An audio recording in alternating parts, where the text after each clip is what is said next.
All right. Today we're going to talk about raising productivity. It's the fifth chapter in How to Conquer Yourself and the fifth element of the Conquer Yourself framework.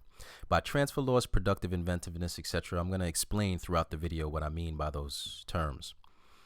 And productivity is all about concentration.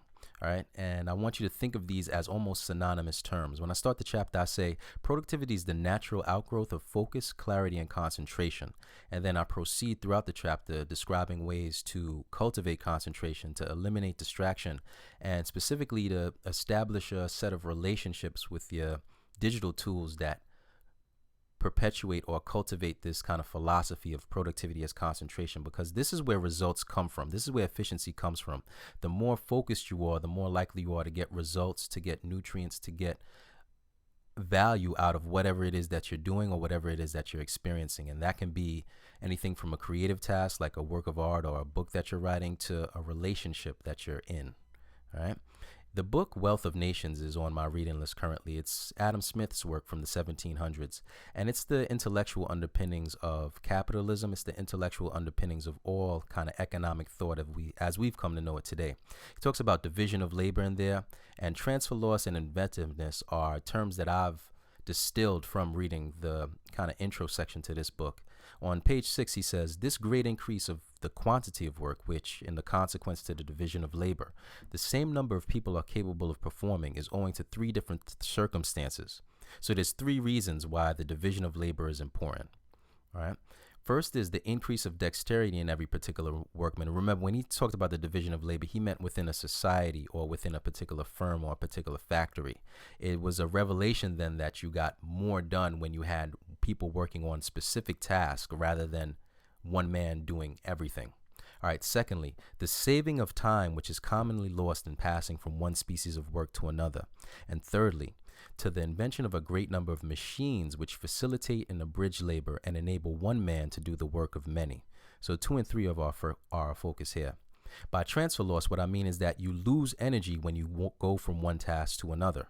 All right. If you keep transferring from one task to another, you'll always saunter. You'll become drained, you'll become exhausted, and you'll begin to feel lazy because the act of going from one thing to another takes energy within itself. And so aside from multitasking and doing two things at once, you want to work in focused blocks of time. You don't want to switch from one thing to another because flow takes about 20 minutes to establish and each transfer interrupts it. What I mean is that when you're working, you have to go for about 20 minutes before you get into the flow of doing that particular thing. So if you keep switching, it's inevitable that you'll lose out on what you're doing and what you want to do when you're doing it. All right. I'm a tax preparer. I do taxes in Queens at the start of each year. And last year, 2013, I tried to write the book and do tax prep at the same time. So whenever there was a down period in the office, I tried to steal a few moments to finish off the manuscript. And right when I was about to hit the creative idea, right when I was about to hit the main point, either I'd have a phone call I'd have to take, a client would come in, or something would pop off where I'd lose the idea. So then I get frustrated. And then the frustration or that emotional tinge began to poison the tax work too. So it began to be a loss on both sides. All right. Page 7, he says, Adam Smith again, this advantage, which is commonly lost in passing from one sort of work to another, is much greater than we should at first be apt to imagine. It's impossible to pass very quickly from one kind of work to another that's carried on in a different place and with quite different tools. So he meant physical places and physical tools, but in the digital age, the corollary is the same with mental places or with psychic or mental tools. By productive inventiveness, I want you to think about the apps on your phone. If you think about it, the most effective apps are the ones that do one specific thing.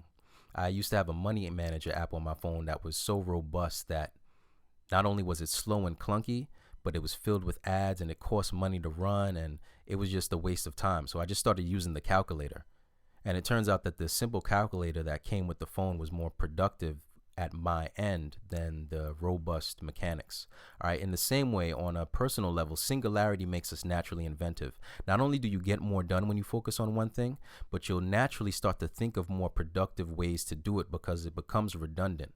And when you hit that point where things become redundant and you keep going, then your creativity starts to go to work and you start to think of new ways to do that thing. All right, so remember, productive inventiveness.